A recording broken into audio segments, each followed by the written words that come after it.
Chers auditeurs, Dear listeners, bonjour. welcome to Kumdashi Podcast Season 7. Saison 7, dans le monde fascinant des architectes. And in the architectural projects. Je suis Anne-Charlotte Deponte, passionnée d'architecture et docteur des universités en histoire de l'archi. I am one of the spokespersons of Anne-Charlotte, who is a PhD in architecture history. Merci Thank you d'être avec moi aujourd'hui. to be with us today. Et And maintenant, now, lundi en français, place au talent. and Wednesday, let's talk projects. In English, of course.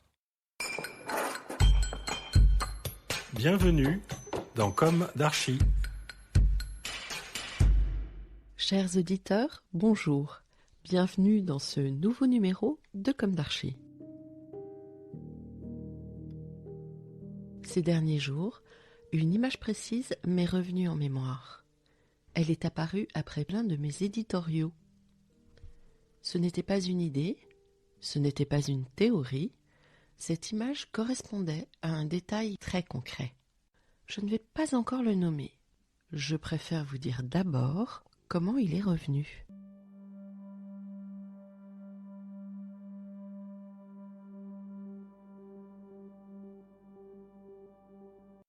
Un sol en pierre, une bande de lumière qui progresse lentement, un bruit léger, presque un frottement, une odeur de bois sec, c'était tout. Une scène incomplète, un fragment. En relisant mes notes d'un ancien podcast de 2018, ce fragment s'est raccordé. Le détail était une jalousie, un objet simple, un cadre, des lames, un axe. Aucun symbole, aucune interprétation, juste un dispositif réel, un élément de construction qui modifie la lumière, l'air et la visibilité. Une jalousie s'ouvre par degrés. Les lames de certaines jalousies peuvent s'incliner légèrement quand on les manipule. Elles laissent passer une quantité précise de lumière. Elles modifient l'air qui entre. Elles produisent un bruit distinct selon le lieu, le matériau, le climat. À Venise, lorsque j'en ai ouvert une, l'air humide a changé immédiatement l'odeur de la pièce. Un mélange d'algues, de pierres froides et de bois saturé d'eau. La lumière passait entre les lames et découpait des rectangles nets sur le mur.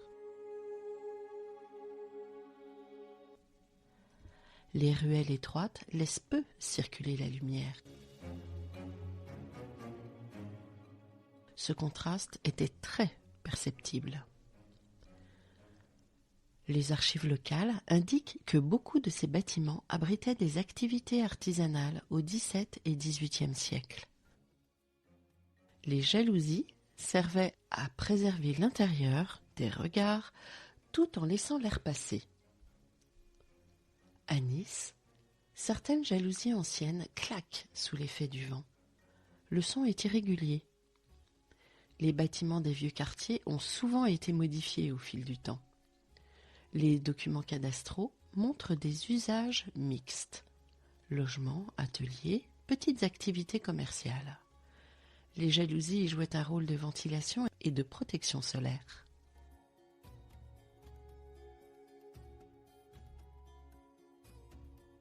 À Lyon, dans le quartier Montchat, j'ai senti la vibration légère d'une jalousie lorsqu'un tram passait au loin. La vibration se propageait dans le bois. Le mouvement était infime, mais perceptible. À Grenade, dans l'Alhambra, les jalousies observées dans certains palais filtrent une lumière très intense. Les bâtiments datent principalement des XIIIe et XIVe siècles. Ils s'organisent autour de cours fermées. La lumière y pénètre par des ouvertures étroites et frappe le plâtre sculpté. L'éclat est ocre. La circulation y était contrôlée. Certaines zones étaient réservées aux souverains et à leur entourage. Les jalousies permettaient de regarder vers une cour sans exposition directe. Elles modéraient surtout la chaleur estivale. Des formes géométriques lumineuses se formaient alors sur les sols en marbre ou en terre cuite. En cherchant d'autres sources, un brevet américain datant de 1901 apparaît dans les archives du United States Patent and Trademark Office. Joseph Walker y décrit une jalousie adaptée aux pluies tropicales. Le texte explique uniquement le fonctionnement mécanique. Aucune intention symbolique n'y est mentionnée.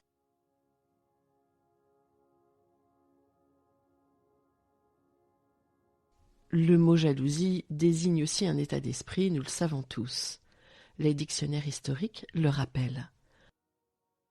François VI, deuxième duc de La Rochefoucauld, prince de Marsillac, en propose une distinction dans ses maximes. Le texte reste général, il décrit des comportements plutôt que des scènes.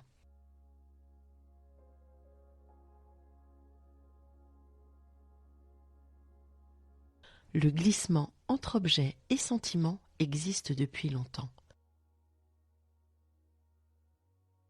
Il est d'abord lexical. Il dépend du contexte dans lequel le mot est utilisé.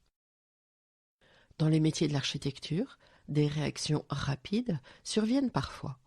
Une phrase interrompue, une remarque prise trop vite, un ton un peu abrupt. Ces moments sont courts. Ils reposent sur des perceptions immédiates.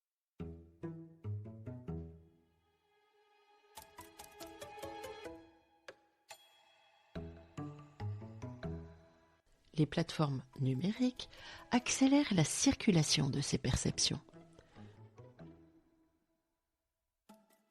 Une, puis deux phrases sont isolées. Un mot devient un angle de lecture. L'ensemble circule plus vite que son contexte.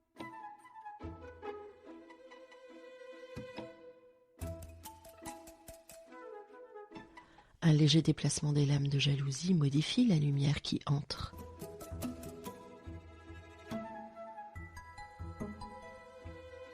Le dispositif n'a pas changé. Ce que l'on voit, si. Un seul mot modifie ce que l'on comprend. Le cadre reste le même. L'interprétation change. En relisant mes notes de 2018, un passage littéraire s'est imposé. D'ailleurs, c'est Esther qui me l'avait rapporté. Il provient d'Alain Robbe-Grillet. Ouvrage « La jalousie », publié en 1957 aux éditions de Minuit.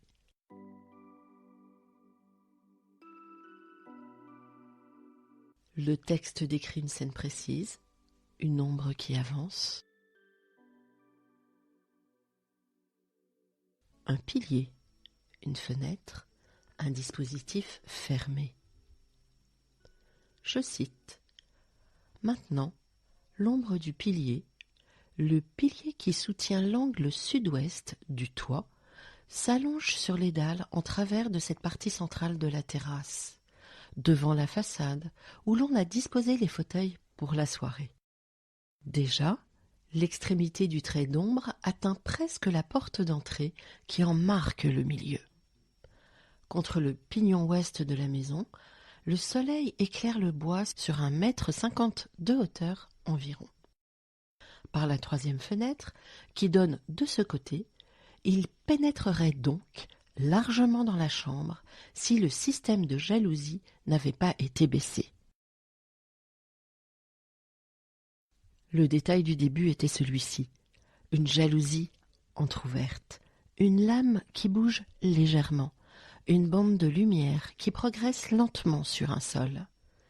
Ce fragment explique pourquoi certains mots déclenchent des réactions rapides, comme une lame inclinée modifie un faisceau de lumière. Un mot, un paragraphe isolé modifie un sens. Le fait est simple, l'effet réel.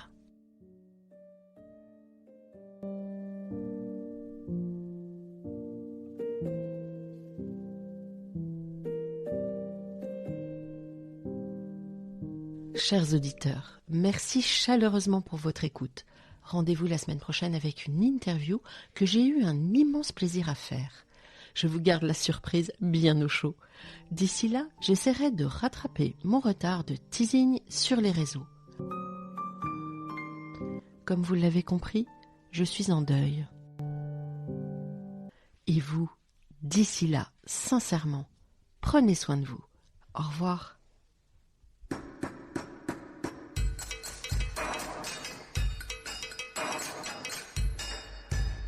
Chers auditeurs, merci pour votre écoute. N'oubliez pas de retrouver nos sujets en avant-première sur Instagram à l'adresse @commedarchipodcast. Si vous aimez ce podcast, favorisez sa diffusion en lui donnant 5 étoiles sur Apple Podcast, plus un petit commentaire, ou sur votre plateforme de podcast favorite. Et surtout, abonnez-vous pour écouter tous nos épisodes gratuitement. À bientôt, et d'ici là, prenez soin de vous.